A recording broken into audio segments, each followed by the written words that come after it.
fired our sales team, better closer, and focused only on producing content. That is now the catalyst. You have to build trust. Nobody thinks anything's real. Nobody thinks anything is genuine. So lead cost goes up, cost per book call goes up, show rate goes down, and because of skepticism, close rates go down as well. You don't need some kind of secret hack. You don't need some kind of insider tip. Do they need to build a distribution network like Alex Hormozi? 20, 30 views. And you don't need 3 million views. Welcome to Scale Simple. I'm Sebastian, and I'm here with Jeff. Here we talk about scaling your coaching business to 7 or 8 figures while actually keeping the profit. Because here's the thing, most companies sacrifice 70 to 80% of their revenue to bloated ad spend, big teams, or tools they don't need. So we show you how to keep most of your money using hybrid social funnels where organic content and paid ads work together, not against your profit. That's what we talk about here. We share all the specific strategies and what's working right now that you can implement into your business. What's your motivation to connect on this today? My motivation primarily comes from the fact that there is a colossal shift in the market. And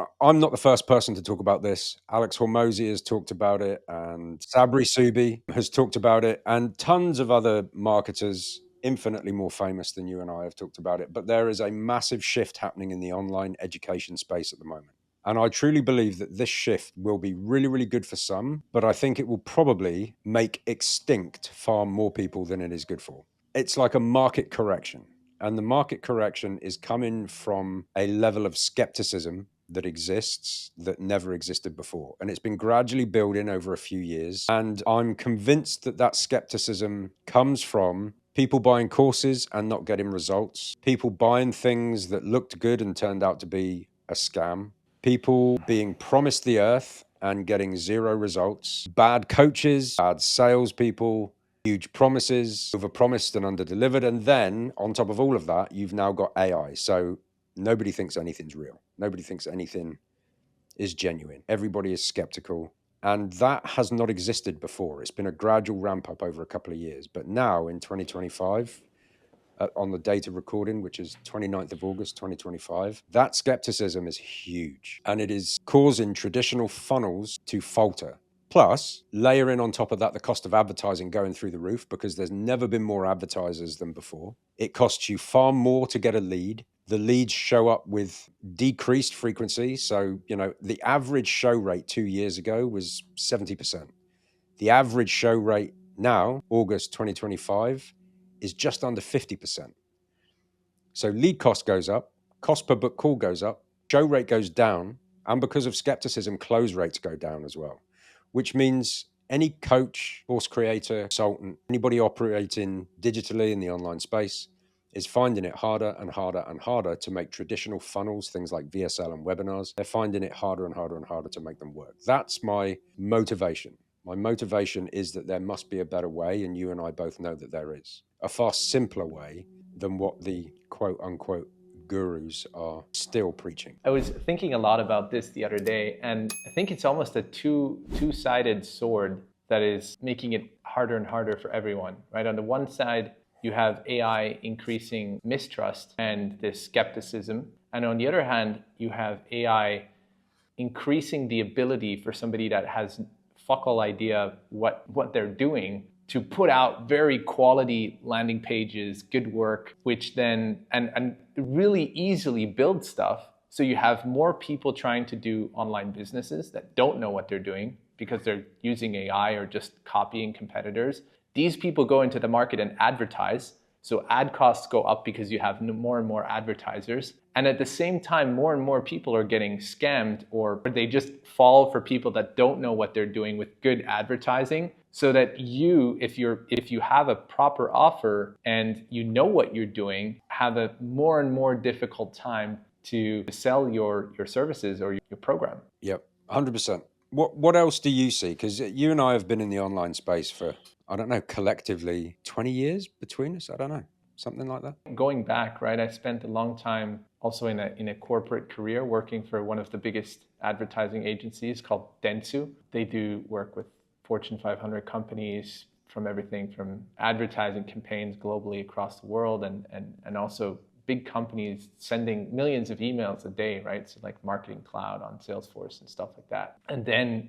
going into the high ticket coaching space. And I think it's across the board, right? What we're seeing right now, it's becoming easier and easier, right? What I said before is when you look at people like, for example, Iman Ghazi putting out there, I don't know his offer. I haven't seen his courses in detail, but from what I can tell from his advertising, it's basically telling 18 or younger to 25-year-olds to use AI to create a skill that they may or may not have and make a shit ton of money or sell a lot online, right? Which then, if you don't really know what you're doing, you do not know how to get those people results except for advertising well, and it creates this bubble of a bunch of stuff out there that is not really real or not designed to deliver what you promised. So I see it becoming more and more difficult for coaches, course creators, whatever business you may have, to really convince people that they're a real person, right? I had people on webinars of mine saying, oh, this is AI. And I was live there watching the chat. So how are they going to believe those screenshots, the testimonials, the things that you share that is commonly known as proof to show that you know what you're doing, if you cannot do so anymore? And what is the new way of sharing screenshots if even videos can be deep faked? Yep. Right? And we all know as well that if you have 20 friends, they're all happy to do a video for you telling you that you're so great and you know what you're doing, but it may not be proof that you can deliver on what you can deliver. Yeah. Yeah. But hence why we're here today, right? Yeah. Dude, I just came off of a back-to-back call review for one of the teams that we work with. And one of the levels of skepticism from the prospect, the person that was being, on the sales call, the salesperson asked this lady, he said, what did you think of the webinar? She said, I thought it was great, really enjoyed it. He said, okay, and what did you think of the kind of results that people were getting inside of the program? And her response was, yeah, they made me very skeptical. And he kind of looked at her sideways and went, okay, interesting. What was it that made you skeptical? And she said, well, anybody can put anything they want on the internet, essentially, can't they? Inside the program. Oh, shoot. Yeah. And then another call review that I did, very similar situation. Closer is on a call with a prospect, says to the prospect, basically along the lines of, do you want to do it? You ready to get started? The guy goes, no, I definitely need to do some due diligence before I part with any money. Closer said, okay, no worries. He said, I thought you'd watched the videos and gone through the testimonials and done all of that kind of research. And the guy said, yeah, I did. And his exact words were this, I quote, anybody can make that shit with AI. Anybody can make that shit with AI. And then coaches and course creators and consultants wonder why show rates are dropping. They wonder why close rates are dropping. They wonder why their funnels aren't performing like they used to. And dude, it's like nobody thinks anything is real. Everybody thinks everything is fake. And it's just, it will take a lot of businesses out unless they figure out how to rebuild trust prior to that person booking a call, which is obviously what we do and what we'll talk about more. But I think that is now the catalyst. You have to build trust.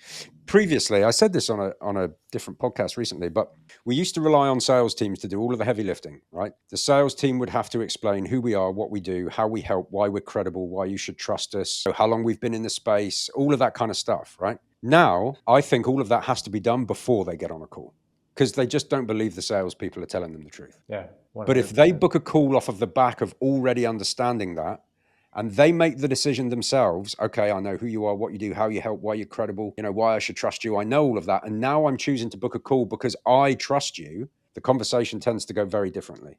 And that for me has been the game changer, specifically with the clients that we're working with. That has been the catalyst between 40% show rates and 83% show rates, 18% close rates and 47% close rates. Just building trust prior to the call.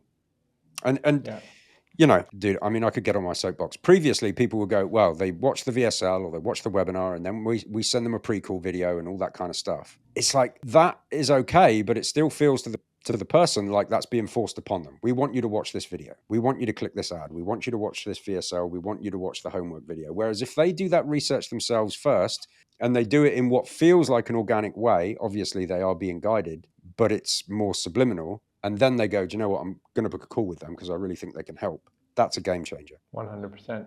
I think we're just changing the way appreciate products and services and the way we buy stuff, right? Mm-hmm.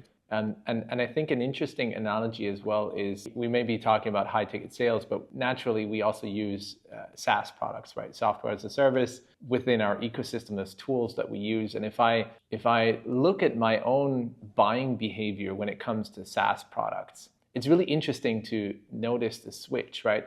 10 years ago, I used to buy a product based on the features and the benefits to me as an organization. I used to say, oh, this tool can do X, Y, Z, so cool. And then I'd compare the prices, and if there was one tool that could do it way cheaper and basically do the same thing, maybe I'd go with the cheaper version, right? Because it's just a tool. And it's funny because today there's a plenitude of tools that you can use to accomplish a certain thing. Like as an example, we have tools to do email marketing, right? Cold email outreach or email marketing, right? Or CRM solutions. You'll have hundreds of different possibilities to go out there and use tools. But the way I make decisions today is fundamentally different from the way I made decisions 10 years ago. Today, if I'm choosing an email marketing tool, there may be Instantly, there may be Smart Lead, and a couple of others. And I'm choosing based off the relationship I have to the founder. And what's really interesting is this relationship can be one-on-one. For example, like, when I started to use Smart Lead, I hopped on a call with Vaibhav, the founder of Smart Lead. And, we spoke about it and we've connected a few times and had this one-on-one relationship. However, I believe a parasocial relationship is exactly as useful, right? If you become a bigger, this was at the time when Smart Lead was really small, right? And Vaibhav, or small, just growing and was around for a year or so. And if you become bigger and you don't have time for one-on-one with every SaaS customer paying you $50 or whatever, you can use this parasocial relationship as well so that your buyers have a feeling they know you, even though you don't need to hop on a one-on-one call. And this kind of not support, but also like knowing that, this SaaS product doesn't just, charge me the monthly fee, but knowing the founder and what he's doing with his team, that he's continuously investing and figuring out new shit and updating the inboxes and updating how to deal with Google and Microsoft and all of the other big companies. And you hear his stories via LinkedIn, via Slack, via email, via his webinar updates, right? This makes me bought into how he's managing his tool and his software and his service differently than, for example, Instantly may be as good or better or different, but I have a connection there. So, and I think this goes for, like, this is just an example for SaaS, but this goes for everyone, right? You might have many people being able to get you results, client acquisition in a certain niche or expertise, maybe real estate, may it be crypto, whatever it may be. There's probably millions of really good traders out there that can help you level up your trading skills. But which one do you buy from? Mm-hmm. The one that you can somehow feel this relationship to and be like, yeah, that's the kind of trading I want to do. That's the kind of life I want to have, and can connect with that person, right? Yeah. So talk more about that. Talk more about the parasocial relationship. Let's try and give some practical advice to anybody who might be watching, which is probably, my dad and maybe but at this point in time, how would somebody go about building a parasocial relationship? What does that involve? I love it. So parasocial, right? I believe I have this term from, I hope I give the credit right, Daniel Priestley. I think he said this once Dan Priestley on a show with maybe Stephen, or he coined it before this.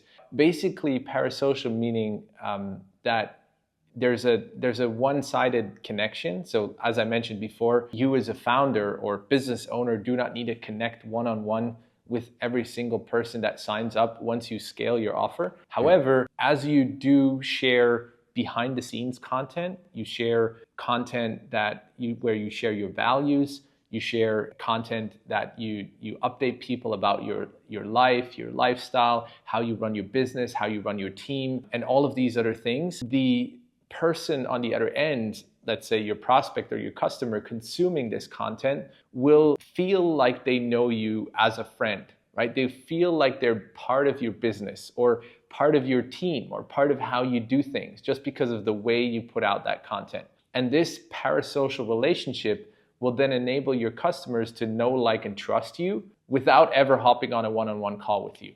And if you are already creating content, right? So say, for example, you're doing some YouTube videos, you're doing some TikTok, Instagram, social, whatever, you may have noticed that if you take sales calls on your own, or you're still part of this thing, that people will treat you differently, right? They will come on the call and they will be like, oh, you're personally Sebastian, that amazing. Like, a halo they effect. have a different halo effect. Exactly. This guard that they usually have when they come in and they're like, what is your service exactly? And can you talk to me about pricing? Is different, right? They come in and they treat you with respect because they see you as some form of a celebrity. Right. I've heard this many times for a co-founder of mine on a marketing agency that I run as well, Ladina, because she's the face of the company, right? I do more of the technical, the marketing, and the background. So when she hops onto calls with people, they're usually surprised. They're like, oh, wow. It's you. You're like a little celebrity. It's you. Yeah, you're taking time personally for me. Like, I've been seeing your content every day. So that's what this parasocial relationship means. And I think the benefit to you if you practice this, or if you put out the right content to grow and build this parasocial relationship, what it does for you is it gets you the show rates that you're looking for. So back up to 70%, close rates back up to 70, 80%. In fact, this is exactly what we did 6 months ago when we changed our processes within MYA. So we fired our sales team, setter, closer, and focused only on producing content, right? So we got way less sales calls, but these sales calls, they show up, they usually close really well. And so you have less effort from the founders, the owners, the sales team, and you have a way better close rate. Plus, it compounds. I mean, I haven't been doing YouTube for a long time, but it's just somehow satisfying to see that you put in a lot of effort into one video. There's 20, 30 views, and you don't need 3 million views. It's just these 20 people that see your video every single day, and then they comment, and some of them reach out and for help. So what are we talking about? Are we talking about, I guess the kind of phrase of the hour is build a personal brand. Is that what we're talking about? Building a brand in order to build that parasocial relationship. Is that what you think is necessary? Yes, I think the parasocial relationship is just a term that basically encompasses a personal brand. Correct. So answer me this. Do you think people need to be omni-channel? So do they need to be on TikTok and Instagram and LinkedIn and X and YouTube and Spotify? And is that what they need to do? Do they need to build a distribution network like Alex Hormozi? I love that question, because I was personally dealing with this question for probably the past 5 years. And so far, without being an expert, I can tell you that everyone that has managed to build a successful, highly profitable business, and I'm talking about, making life-changing money, right? Anywhere like 100K a month in profit, for example, right? I think that's a good start to really, because we all know that revenue means nothing in the end, what you're actually taking home. Yeah. But for everyone that has gotten there, from what I have heard, they've done it with one platform initially. So I think this whole thing, if I'm talking about parasocial relationship, it can become so overwhelming so easily, especially if you just think of one platform. Let's take Instagram, right? You go out and you're like, oh, you see people posting 5 times a day, and you're like, okay, well, maybe I need to post 5 times a day in order to get as successful as they are. And we'll talk about more if that's useful or not in a second. There's so many distractions, right? So many people are showing you, oh, you need to do this, you need to do that. Now, social media is full of that, right? And so it becomes harder and harder to actually know what does work and what doesn't. And even the people that you look up to, all these gurus are, essentially just doing stuff to get more clicks, more views.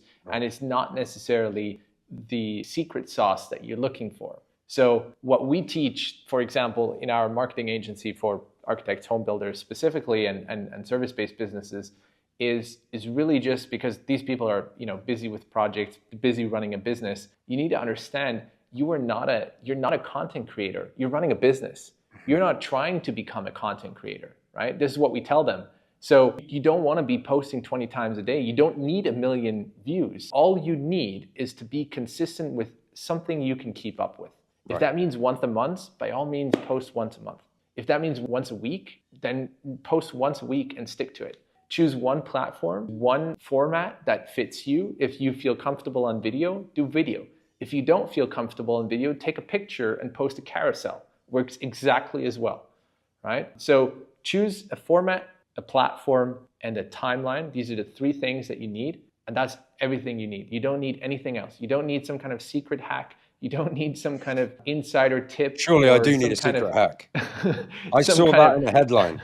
Secret hack to get 1 million views in the next 3 hours. You do not need any of that, I can promise you. All you need is consistency in one place. And don't forget, why is it called social media? Is it called social media so you can put your stuff out there and promote your ego and then fuck off? No. It's called social media, so you're being social. So go and engage with people you look up to, or your friends or your customers. Tell them that you like their shit. If you like it, be social. That's what it's about. And so many people forget that. They're like, oh, I need to post. You know, be social.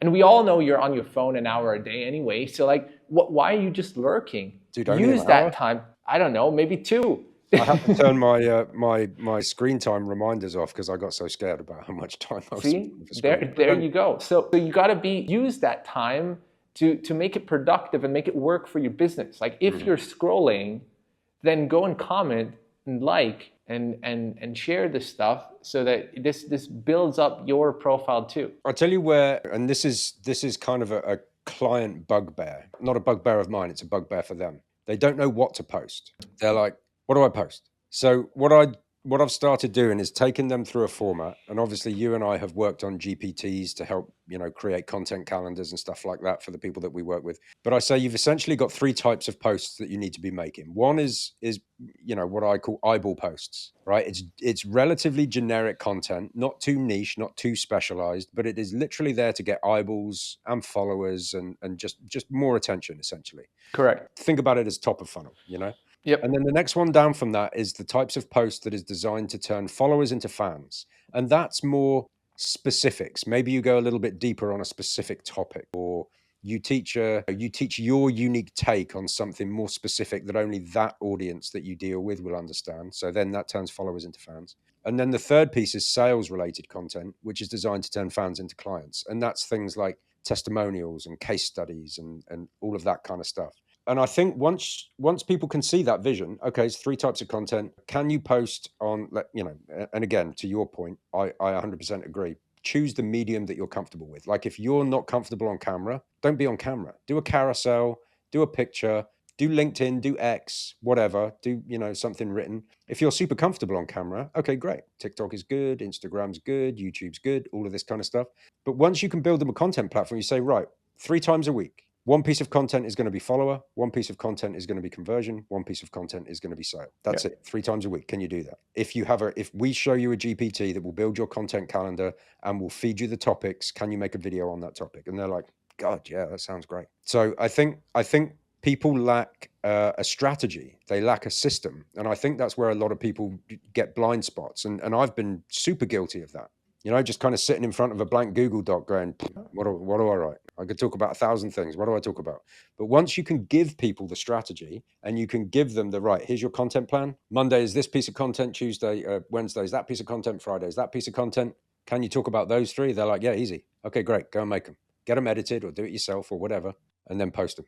And I think that's a game changer for a lot of people. And there's actually a really good strategy for that as well. So if you feel stuck and you don't know what kind of content to create, there's this. So what you just explained, right, with tofu, mofu, bofu, or top of funnel, middle of funnel, bottom of funnel. This is what everybody needs in order to get to know you, or stumble upon you, get to know, like, and trust you, and finally to convert into a client.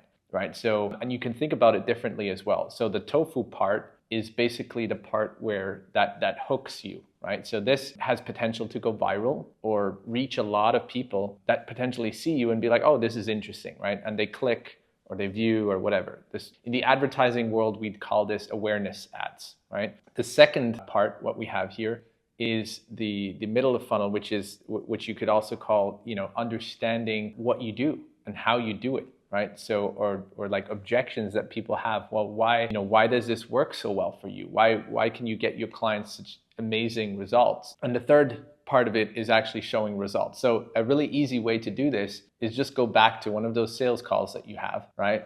You pull the script, the recording, the Fathom that you had, you put it into GPT and you say, give me all the questions and objections the customer had while on the call, right? And so ChatGPT will come back and say, here are all the questions. And actually, you don't even need GPT for this. If you're using Fathom, you'll see the questions on the side. You can just copy paste them out. Right? So you put these all in a Google Doc and you look at all these questions and then you basically answer them. So there's a cool tool, I'm not sure what it's called if we know, or maybe if we edit this, we can blend it in there. But otherwise, I'm sure we can also Google it, that allows you to do these comment bubbles on Instagram or TikTok, right? You can just Google like comment bubble or something like that and I'm sure you'll find it. And you can input the question as comment bubble. You can plaster it up on your CapCut or wherever you do your video, even on TikTok or Instagram natively, put it there. Or you get a friend to comment on one of your videos that question and you can reply to it and answer that question, right? So this helps you, first of all, create content. Second of all, it helps you know exactly what to talk about because you're talking about how you do the solution. And you're helping yourself build this trust and awareness with your audience so that they don't come into the next call and they're like, oh, how do you do that? And ask you the same question. So let's say they've got a little coaching business going on, maybe they're doing 5K a month, got a few clients, they've got some results. What are their blind spots? What should they be focusing on? Because I know from experience, I speak to a lot of these people every day and they're like, I think I need to build a funnel and I need to build a sales team, but I don't know where to find closers and setters and tech just drives me insane and I don't know what to post and I'm trying to do 1,000 different things. And I think so many coaches start suffering with burnout, but it's only burnout through lack of strategy. It's just that nobody's ever given them a proper roadmap. Or if they have, they've given them a roadmap saying you've got to build a VSL and you've got to get a ClickFunnels subscription and you've got to design all of these upsells and these downsells, and they just go. I love this question because it ties directly into a story of a person selling. I just recently was speaking to them about this, and they came to me. They said, oh, I just got Hormozi, right? We all know he had that huge book launch last weekend and he's like, I bought his offer and now I have all these books. And dude, Sebastian, I've been doing this all wrong.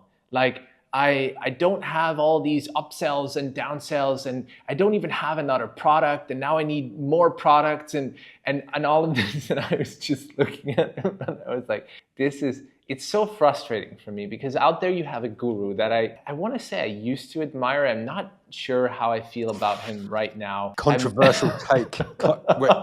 Right, make a note. And I'll tell you why. I'll tell you why though. Look, Hormozi did a lot of stuff really right. And he continues to do so. I'm not discrediting him at all, right? Even in his I saw part of his live training for the product that he sold, which was basically another webinar for the 18K upsell, which I think is kind of borderline rude, but let's leave it at the side there quickly. He continues to say, if you're at this stage, do this. If you're at that stage, do this. But personally, I still believe it is just way too much. People cannot cope. Like we just spoke about it. You have so much on Instagram, Facebook, YouTube. You have all these options.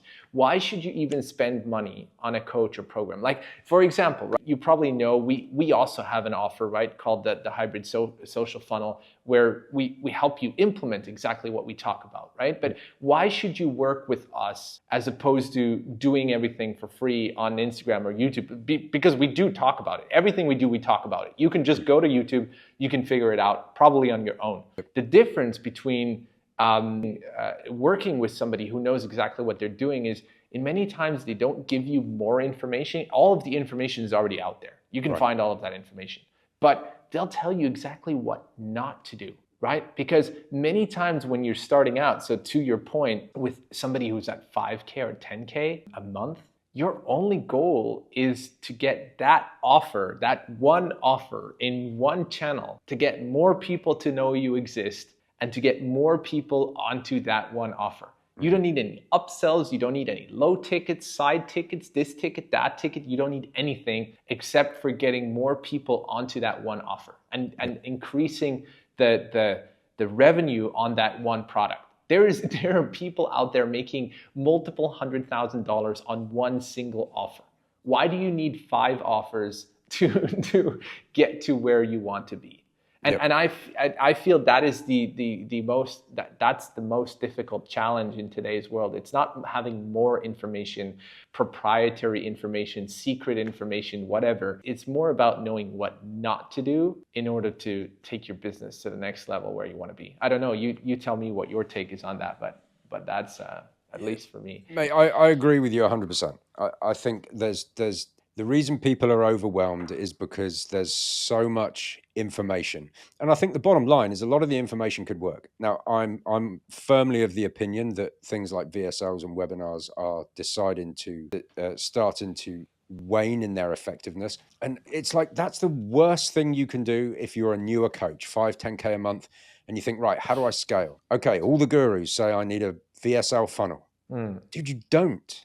How many people do we know in the coaching consulting space at the moment, several of which are doing 100, 150K a month, don't even take sales calls, let alone have a VSL.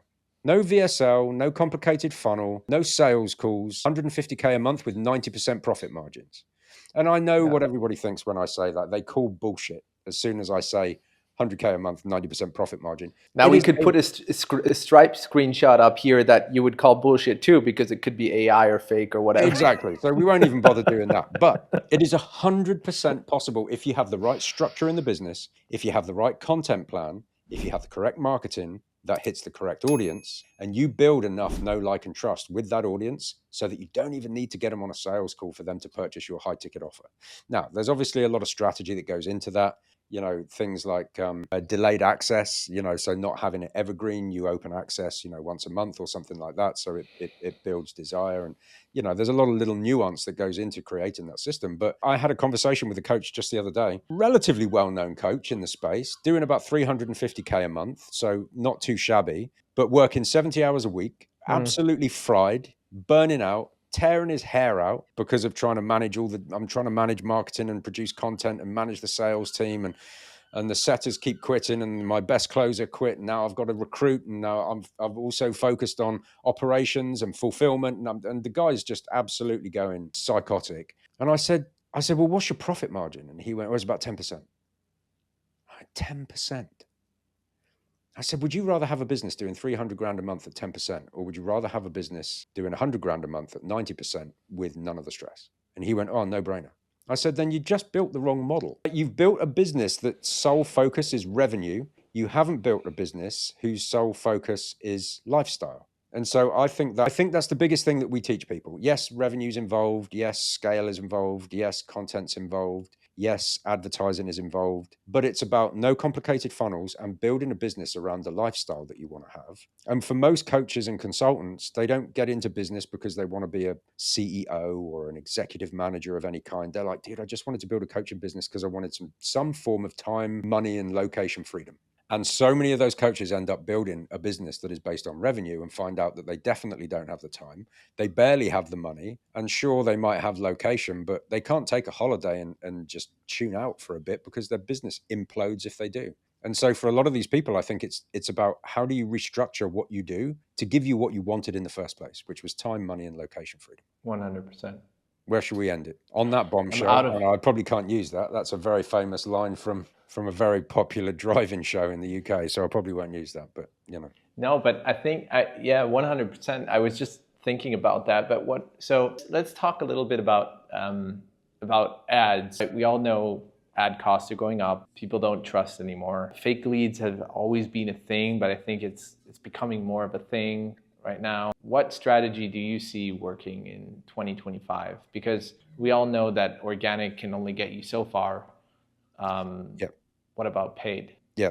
So it was Sabri Subi, I think, at a recent marketing conference in Dubai, who said, dude, his ads are fire. Dude, his ads absolutely slap. I would love to make ads as good as Sabri, but you don't need to make ads as good as Sabri. So, but what he said was quite poignant. He said, the way you're going to win moving forwards is going to be organic content and then amplifying that content with paid ads. So it's like you just create organic content and then you take your best performing pieces and you put a bit of ad spend behind it in order to get more awareness and attention, which is obviously what we teach people to do. Do you know what I mean? No funnel. You're not driving traffic into a funnel. You're building awareness. You're building eyeballs. You're driving traffic in most part to a short form platform like TikTok or Instagram, because the other thing that a funnel is really, really bad at is nurture. The only way you can nurture them is through email. Like, think about this, right? If it costs you, let's say $30 for a lead, all right, into a traditional funnel, which is pretty average, $30 for a lead. The stats are only about 1% of that audience are ready to buy right now, which means you've spent £30 per lead times 999. My maths is horrific, but whatever that works out at, is not ready to buy your product or service. So you've just spent a crap ton of money on all of these leads that are not ready to buy. Now, I'm sure there'll be some nerd jump in the comments and go, oh, but you've got email nurture, right? Yeah, sure. But email nurture is actually very hard to do well unless you're a phenomenal copywriter. And so what we teach today as well, because everyone's trying to hack it with AI. Yeah, for sure. Yeah, for sure. And everybody's getting their emails written by GPT. So it's even worse now. Do you know what I mean? So don't expect that to produce any nurture for you. But the stats are this: 100 leads, 1% of the market is ready to buy right now. 50% of that market will never buy from you.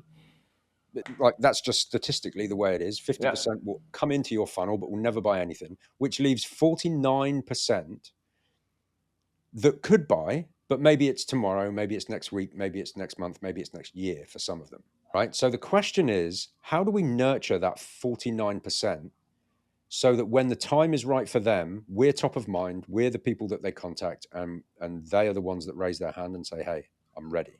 And that's what a hybrid social engine is really, really good at doing, is nurturing that 49%. So does it elongate the sales cycle a little bit? Yeah. But ultimately, you're getting way more juice for each squeeze than you are running them into a funnel that just kind of spits out all of these dead leads at the bottom, and then, they turn to dust. So now you've spent a fortune on these leads, and there's no effective nurture process for them in place. So that's Yeah, and it's easier, right? As well, if you way easier. If you increase the nurture cycle, basically what you're doing is you're taking someone that used to go through a short form lead funnel, end up on a VSL, which they probably didn't watch, then go onto a sales call where you brainwash them for 45 minutes about your offer and emotionally triggered them into being like, fuck, okay, I need to do this. So they pay you a deposit, then they end up in your program. They don't really know what it's about. So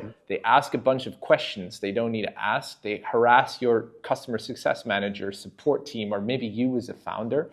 Then they do not complete it, right? Because they're confused, they're overwhelmed, they don't know what they really bought and what this is. They do not know, like, and trust you as a founder, or like respect you. And if they don't respect you, they're also not going to watch your shit. That means they're not going to watch your videos. They're not going to take the course, go through the materials. They're not going to take action properly.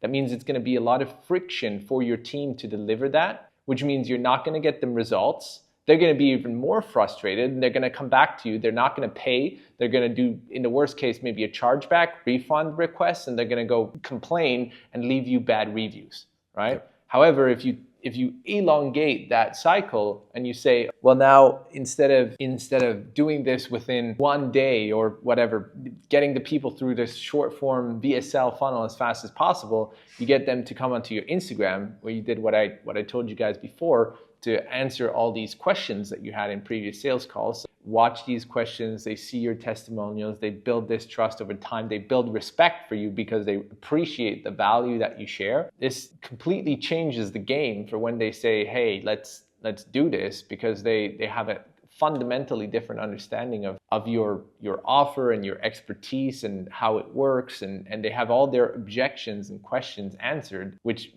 makes your program better and makes the sales cycle easier, makes the delivery easier, and gets you more better results. Amen to that. I couldn't agree more.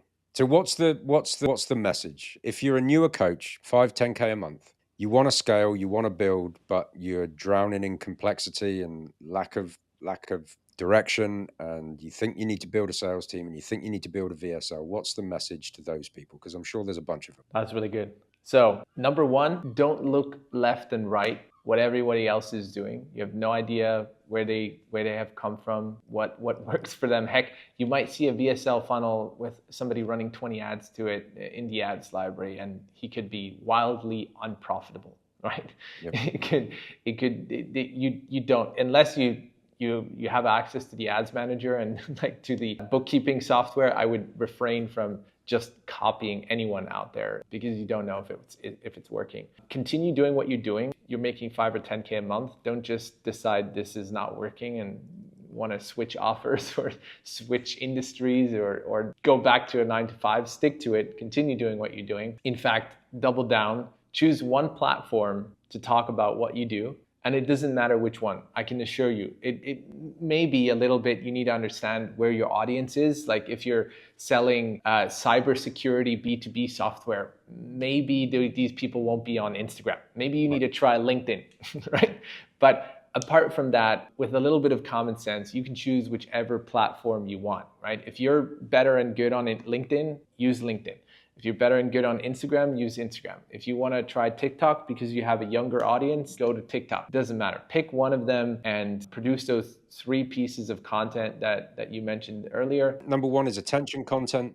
Number 2 is conversion or nurture content. And then number 3 is sales content. Amen.